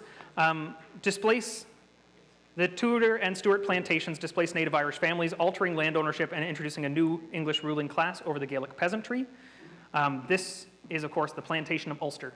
This is the idea of this one big language that stretches from Ireland all the way up to the tip of Scotland, and divide and conquer. If we can break the language, the back of it, by taking speakers away from Ulster and putting English speakers into there, turn it into an English garden, these will become two languages and we can conquer and divide, and that's what happened. Irish speakers are systemically marginalized, forbidden from holding public office, owning land, speaking Irish in a court of law, or even owning a horse above 5 pounds in value. Amidst loss and suppression, the Irish cling to their language and traditions, even as rebellion and exile punctuate their history. The plantation of Ulster sees the Gaelic world broken, with written Scottish Gaelic separating from Irish by the 1700s. As English colonial rule becomes more entrenched, the conditions are set for a coming catastrophe, the Great Famine, where centuries of dispossession and discrimination will contribute to a very tragic loss of life and culture. My story from this is not a story. This is an actual poem. I find it very, very hard, so please be gentle with me. I have 2 small children, so this is very hard to read. This is the Queen of Arthí Lira from 1773. There was a woman in Muskerry in Cork, and her name was Eileen Dubhghaill Dónall. She was married to a man named Arthur Lira, a Catholic man who had served as an officer in the armies of Austria. He rode a fine horse under him, and together they had begun a beautiful life, with 2 small sons. But this was the time of the penal laws, when the English crown had placed heavy restrictions upon the Irish-speaking Catholics. The magistrate in Cork demanded that Art sell him his fine horse for only 5 pounds, the maximum under the law, as it was claimed that Catholics were not allowed to own horses worth any more than that. Knowing that that was an outrageous price for his horse, Art refused, for he was no coward and would not be bullied. Art was proclaimed an outlaw and forced to flee across the hills. But one spring day in the year 1773, while unarmed and saying his prayers, he was ambushed, shot, and killed by English soldiers. When word came to Eileen Dubh, she rushed to the place where her husband's body still lay, abandoned in a field. There, in her grief and fury, she composed this Cíne over his body. We consider this as Gaels to be the greatest lament composed in the language, part poetry, part mournful scream. The Cíne Arthí Lira is, I just said that, one of the greatest laments in the Irish language, a cry of love, loss, and anger. And you can follow along with the English. I won't be able to read the English. Lad of Akahu, a county and Vargig, Hug Mohul Idagit, Hug Mochri Tainavgit, Yelesum Charidlat Vivadu Vailelat. Mocharahu Godangan is Queen La Magna and Law Bra Arigud, Dúbhliadís Saxonig, Sias go talibhrit, is near Vahilat, a Clehéin Chorpa Agala, Ke go leo a Kailacho, a Vornin Wanama. Mokharahu go dangan, is ni Chredis Riev dot Wariv, Gorhana Chom de Chapel, is a Srianta Lehe go talib, is full de Chrier a Lacan, Sheer go Tilet ground, mar a miho de Hees I de Hassiv, Hogus Lame go Tarshig, and Tarn the Lame go Gatta, and Triu Lame de Chapel. Mokharahu go dangan, is Noor Hjochig Chom of Isla, Con Chavur Biog and Hannah, is Faro Lira and Lanov. Fi Froids, Diem got happig, Caucus Hain and Ahar, Nosid, Rov, Fe Varig, Gor August Egil na Martor, Glehed Shiad an Ahar, is Ni Veg She Akal Fragart. You can see probably why I can't do the English for that. All right. So we're starting to see some of the effects of this English ruling class having come in over top of this Gaelic peasantry and these heavy repressions that are taking place upon them. What are our decisions? And like I said, if anybody at any point needs to step away, that is entirely acceptable. There's no shame in doing that. I am very emotionally impacted by this, but that's why I find this so important, and I would like to thank Gatineau Valley so greatly for this, because I tend to go around and give lectures about how the language died in Canada, and this is my daily language. So this is my chance to kind of like show you all the beauty that is inherent in those historical lectures. First decision. A new food has come to us from across in America.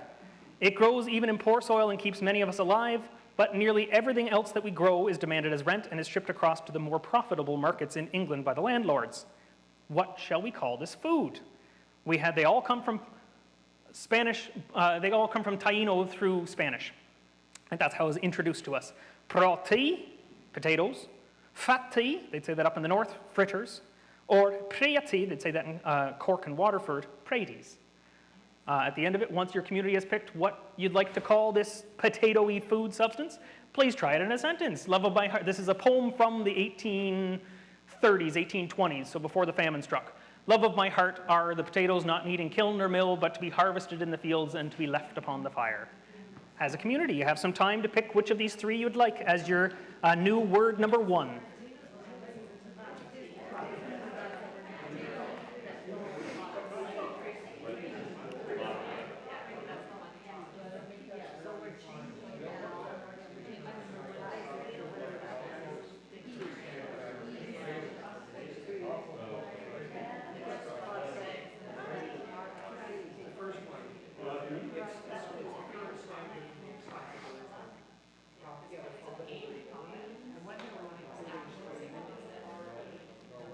I'm sure it'll end well, don't worry.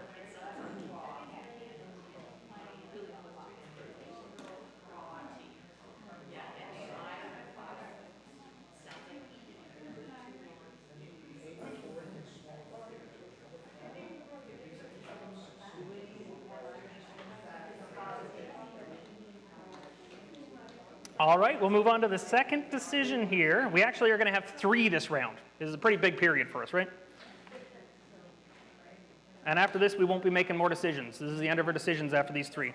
Decision 10 here, you're going to be choosing to cross something out, which can be impactful.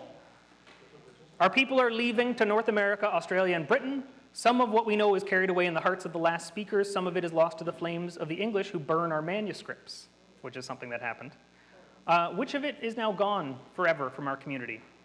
Would you please cross out either word 5, which was the manuscript recording your famous ancestors' epic tale, or cross out word number 7, that's now died in the mouths of the last speakers, your community's delicate, heart-rending traditional song. Which one is your community going to have to lose?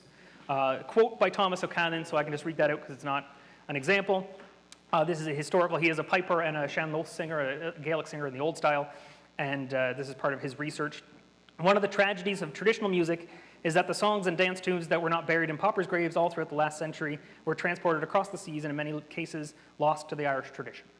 So make your community choice. Which one are you going to have to lose?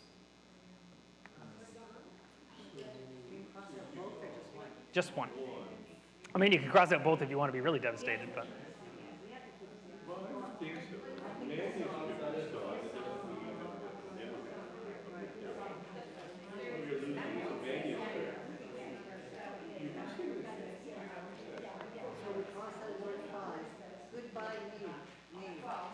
And her tragic death.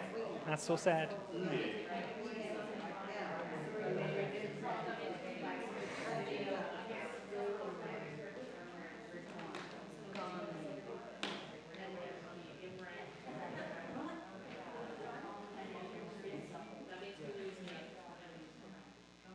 Oh, it seems like everybody's made their decisions. They're very tragic decisions. So as an example of this, Fenian lays. We know those Fenian stories, Finn McCool and his adventures. They were sung. They were sung right from Scotland to Ireland. That was the tradition for over 1,000 years. And by the time that recording equipment came about in Ireland and they could be recorded, there was only one of them that was still being sung. So they're all over the place in Scotland. They're actually most thriving in Cape Breton. But in Ireland, although the effects of them have shattered and have gone into the poetry and the storytelling, we only have a single one that you can still sing. The rest of them have died out through the death of speakers and emigration. They're quite beautiful, very long. It takes you, I know one, and it takes me about a half an hour to sing the whole poem. It's the entire story of Oisin going to Tir na Nog. All right, last decision for this time period. Famine has arrived. Authorities say that it is God's curse upon the Irish speakers. Many go to the relief factories where families are separated, disease is rampant, and the poor are worked to death. What will we call these terrible places? Workhouse, poorhouse, or an Irish term, tig na mocht, the house of the poor. There is a historical quote from describing one of these workhouses from the 1850s. If you'd like to slot in your word, you are welcome to. There was not one of those I questioned who was not in mortal terror of that workhouse that had not overcome it, only when the charity on which they had eked out their miserable existence had been utterly exhausted, or when they used the use of boiled nettles and other weeds which had been their food of late had brought them to the brink of the grave. Yep, this will be a new word 8. There is no Irish for these places. The Tig na Mocht is what some communities called them. The majority of Irish language communities called them workhouse or poorhouse because they were so foreign, these institutions.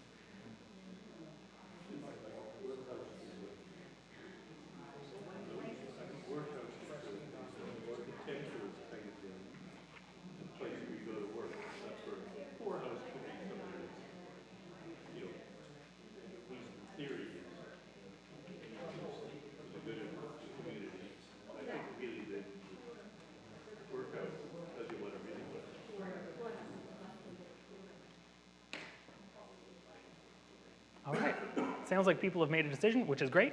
We are almost done because I see I'm at 4:02. Don't worry, I won't keep you a whole lot longer than this. All right. So we're up to why have we been doing this whole time? This is our conclusion. What are we going to do with all these words? This is shaped. You have created your own community that is different. Your history and your decisions around your table has been different than every other table. And that's just what happens in Ireland. I speak a dialect that is different than other communities. Why is that special? Why are languages vitally important, especially minoritized languages? We can see this is the pre-famine up until the 1840s, still the Irish language distribution. The majority, I will highlight the majority of people coming to Mayo for my research that were, Gatineau Valley, that were speakers coming from Mayo in the west there, where it was still almost only Irish. The Great Famine has descended upon Ireland. Your family's potato crops have failed and you cannot pay rent or buy food. The landlord's bailiffs have demolished your cabin, not caring where you go, and if any of your neighbors take you in, their own homes will then be demolished. You enter this dreaded relief factory where there are rumors of body shoots. Your family is separated by age and gender, and you will never see them again. In only 5 years, these so-called relief houses work over 200,000 inmates to death. The idea was you had to work for your food, break rocks, even though we're not using the rocks to anything, build walls, even though they don't go anywhere. That was such high-calorie labor that then the very thin broth you would be given would not make up for the calories you burnt doing the work. Also, tuberculosis spreading like crazy in these places. The famine itself will kill over 1 million people. 2 million more will flee across the sea, and almost at least 2/3 of these are monolingual Irish language speakers. They speak nothing else. 2/3 of the people who are leaving. So, consumed by grief and injustice, you compose a poem. We're working with a real piece of poetry. This is one verse of a song.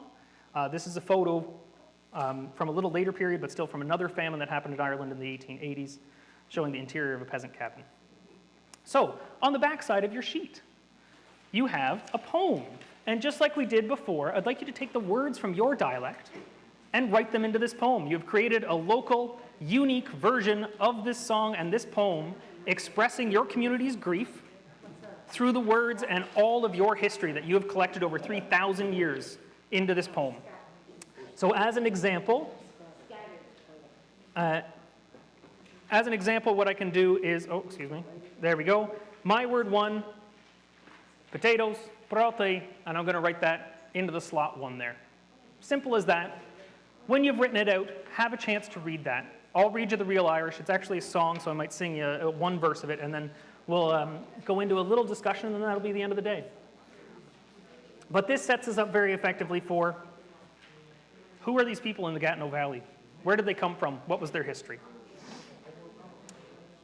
Each word I want to highlight that you have collected today. Remember all those decisions, all these things that shaped your language. Each word carries memory, loss, meaning, and is a last survivor of a vanished world.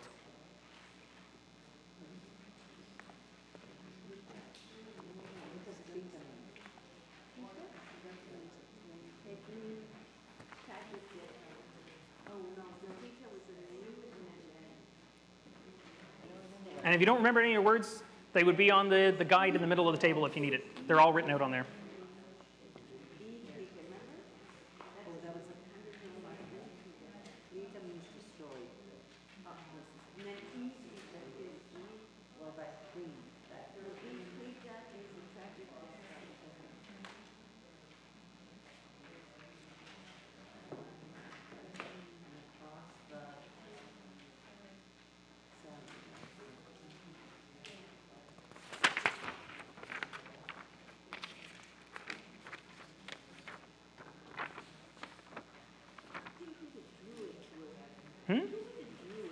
That's a very complicated question. The Druids were, think of, in Hinduism, the Brahmins. They were the learned upper class. They held all the knowledge in their heads. From us, from the Celts. They were the indigenous Celts. It came from Proto-Indo-European. If you look at Indian subcultures in India and Ireland, they're two halves of the same people, the mirrors that they came out and the Indo-Europeans spread. So there's a lot of similarities, the naming of rivers, the sacred nature of rivers. There are these kind of two people looking back at each other from the edges of this giant.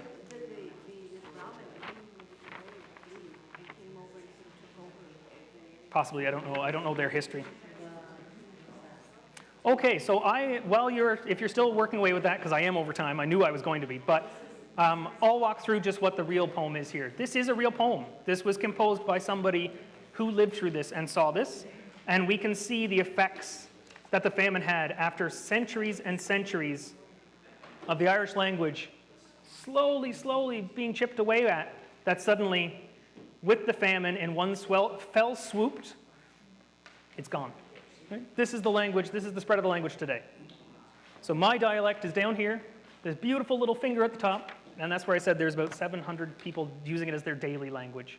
The next peninsula over has about 500 speakers, only about 50 or less of them use it as their daily language. Yes? I assume you can understand each other. Oh, yes. Yeah, most definitely. There is even still some mutual comprehensibility with Scottish Gaelic. All right. So what is this poem? It is the black potatoes. She'd na proti do yenar gors in the scaporin. She'd na proti do. I got to start way higher than that. She'd na proti do yenar gors in the scaporin. The hearns of 4 houses unknown har farigen. Elegant late on a kiatoka trasker her. Is in Washlan of Lahens going Bart. Even out of the darkest times, beauty can come. And this poem captures all of that history. Every word in that poem has the same decisions and history behind it as the ones that we just experienced today. And this isn't just true of Irish. Thousands board ships for Canada. Some never arrived, their bodies pushed overboard.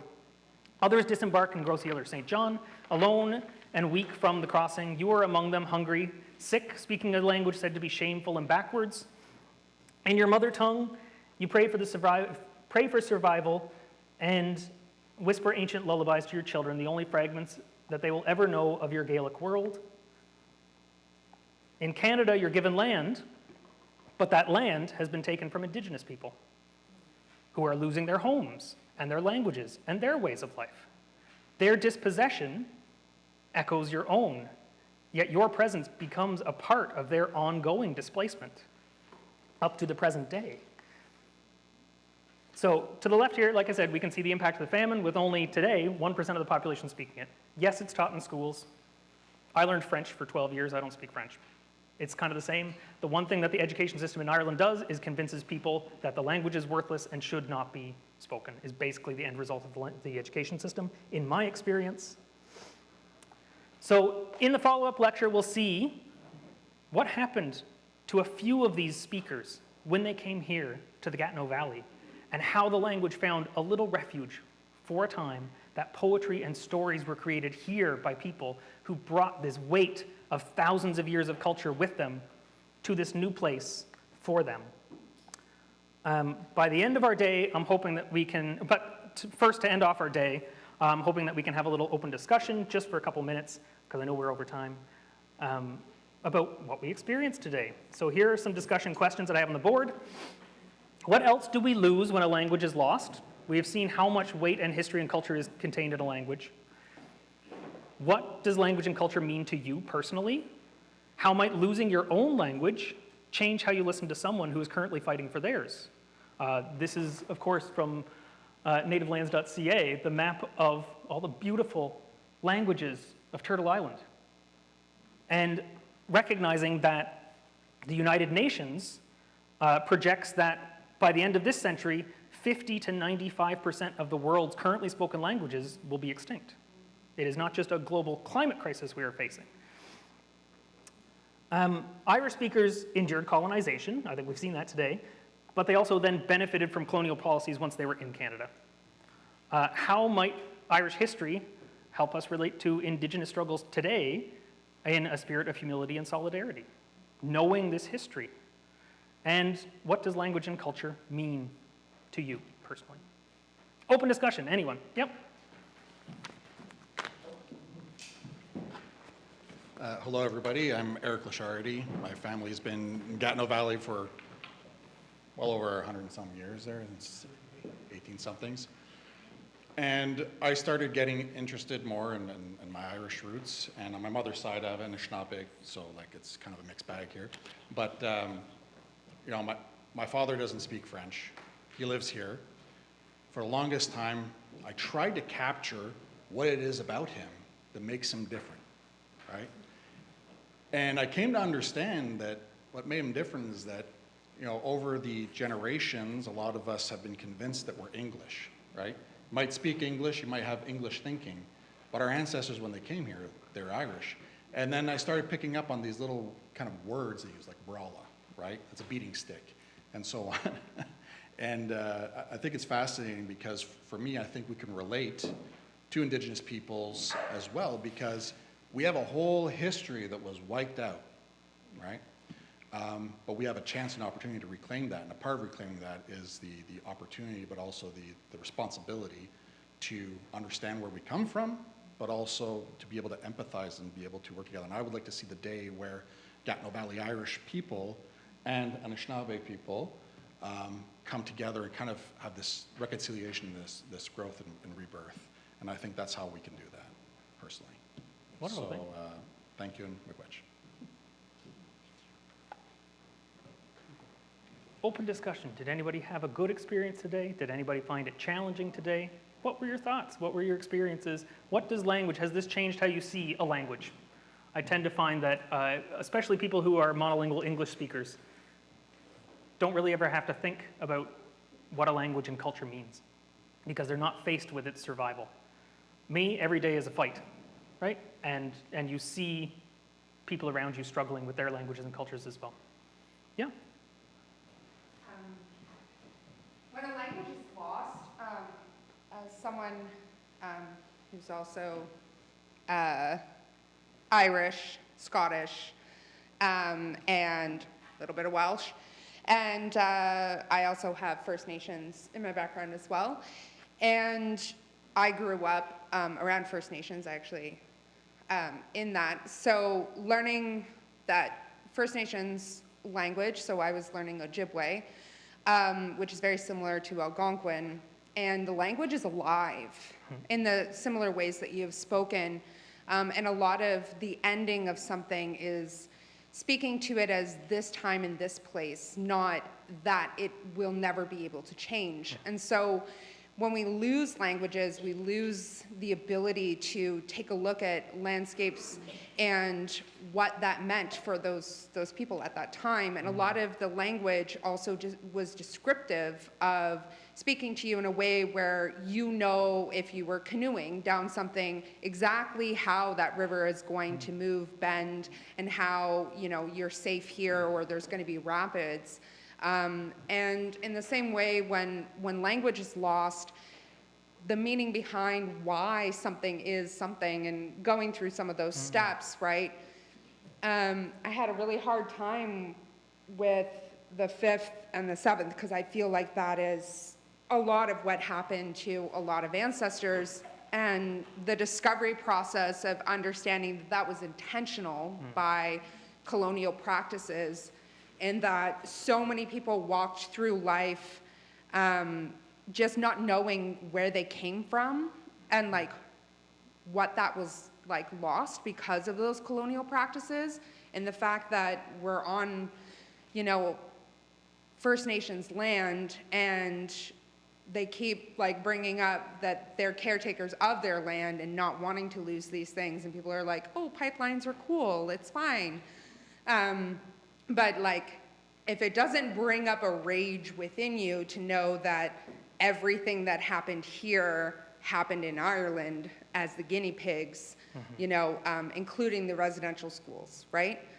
And it's like, so we thought we were part of like that, yes, we benefited from colonial aspects, but when I heard about my ancestors and what they kind of tried to do in some of the spaces, so I actually got to go home to my mom's ancestors, which is in Newmarket, and they were part of the founding families that were there, and they were actually Quakers, which are kind of an interesting story all of their own, but they were kind of like, yeah, we don't really like the fact that there's no singing and stuff, like we're kind of done with that, so they made their own version of it, and they created a temple that's entirely made out of wood, so that people who played the fiddle and all of that could actually sing up there, and they had it kind of under the mask that it was Christianity, just so they didn't get like taken out in a way, but they actually helped preserve a lot of the stories that you hear there, or songs or languages, because that wasn't taken away.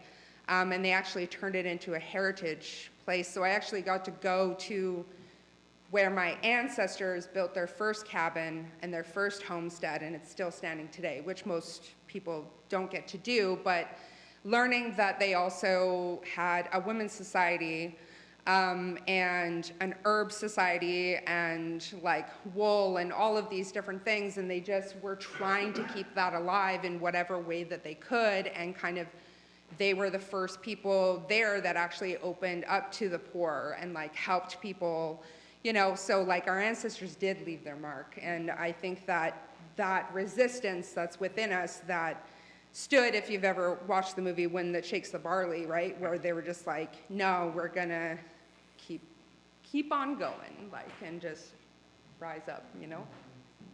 Yeah, I think that's one of the things that you said resonates very strongly with me, which is the pathways of knowledge that are contained within language.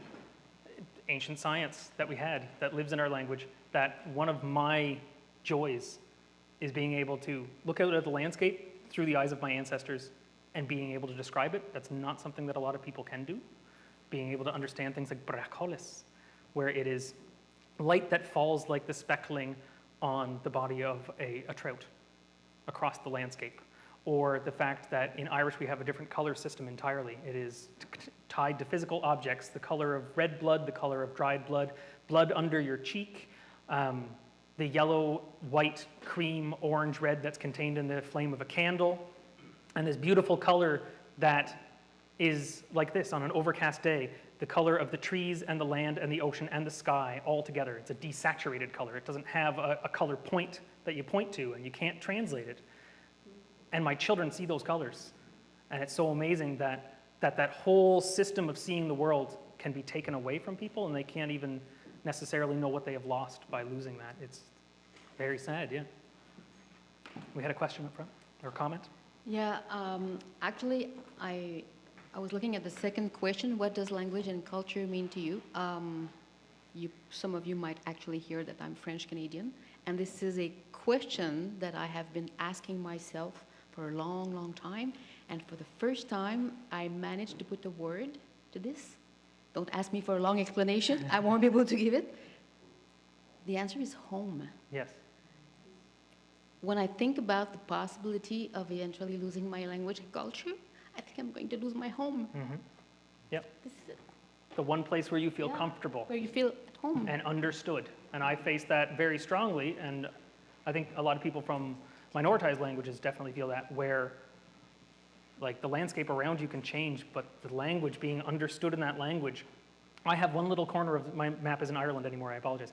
One little corner of the world where I can go and just speak and people understand me, and there isn't dialectical differences, there are communities, there's like 3 little villages that I can go to, and I'm just understood. Yeah. And it's just this relief that you feel that people see the world in the same way, and the idea that we came this close in Ireland, and we're still that close with so many indigenous languages around the world due to this state of colonization, that so many people are feeling that level of hurt, right? I think is really eye-opening for people, that there's just this great sense of loss and tragedy that people from majority cultures don't necessarily see that or have to feel that as much.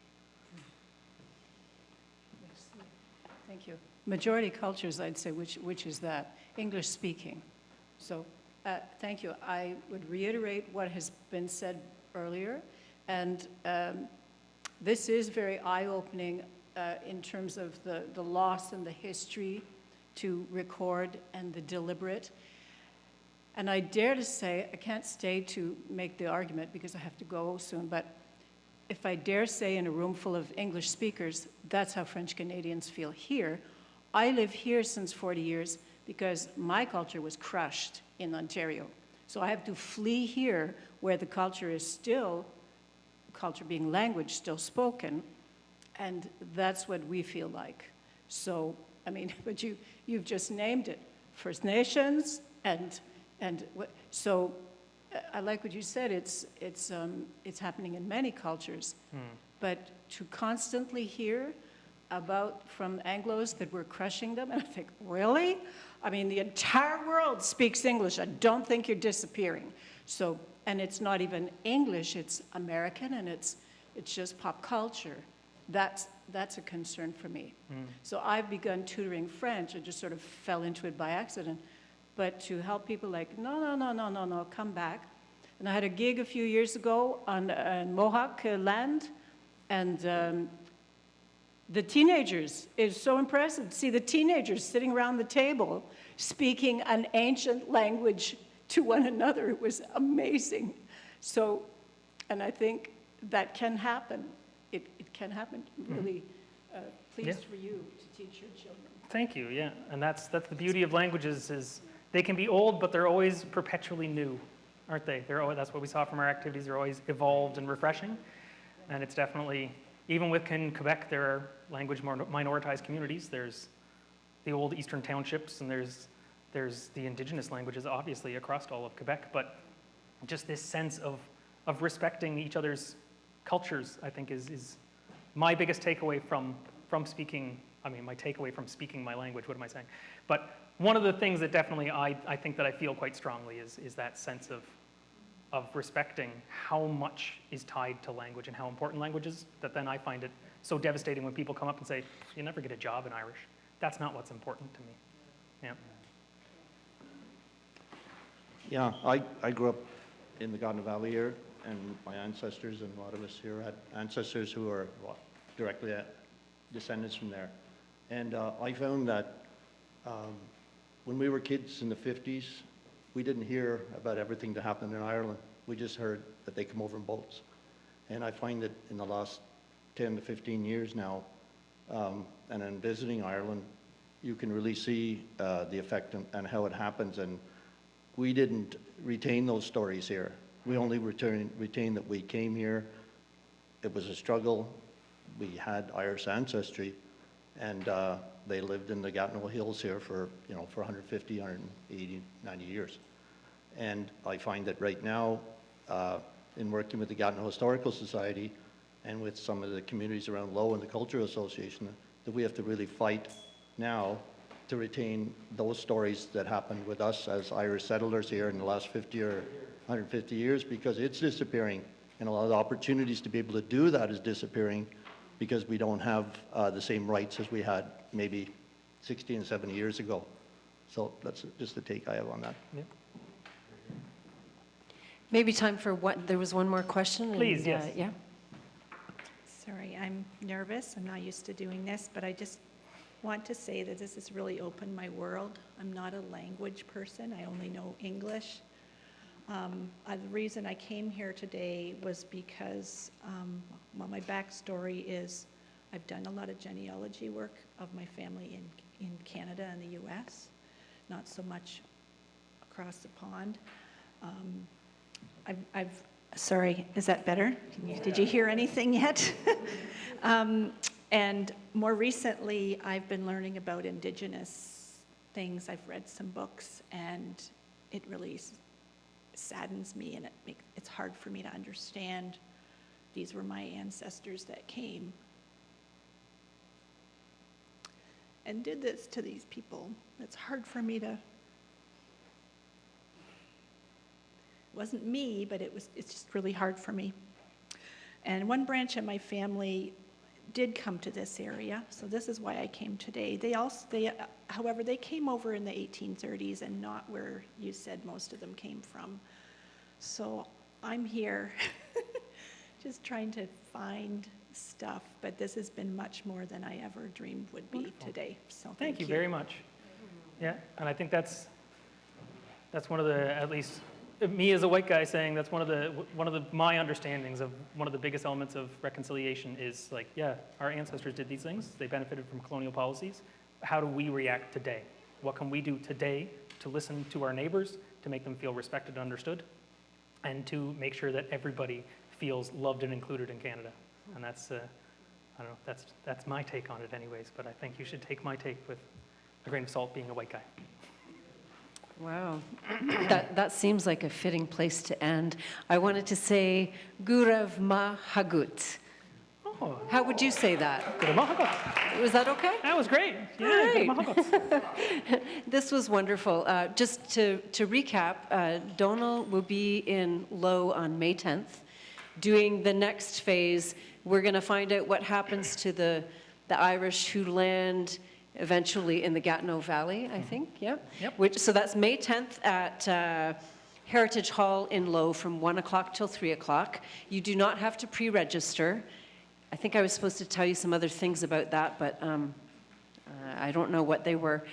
A tie-in to that, I was mentioning Up the Gatineau, the release this year, it's volume 51. So for 51 years, the Historical Society has been publishing this beautiful publication with stories about the history of this area.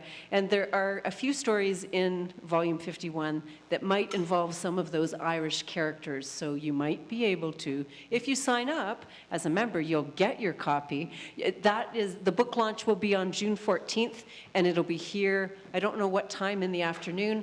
I think the Fieldville String Band will be here plunking out some tunes. There will be refreshments, a good old shindig.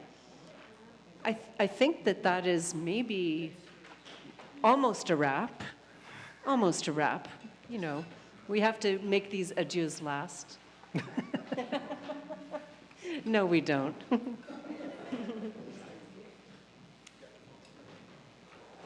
I do just want to take a moment to thank all of you, and certainly for the comments that were given, and certainly, of course, when it impacts Indigenous people.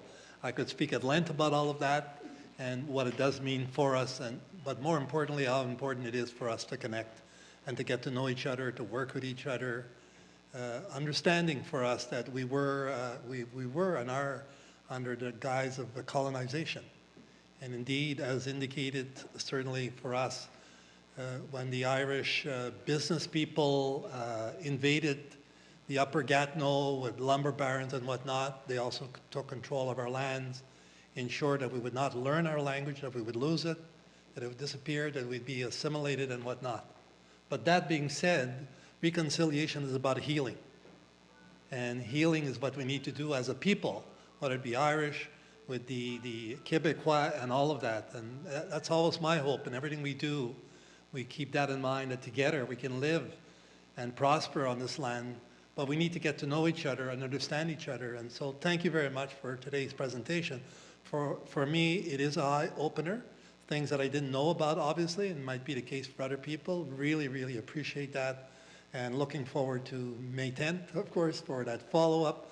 So I just wanted to give you a gift on behalf of the Historical Society, and to thank you very much.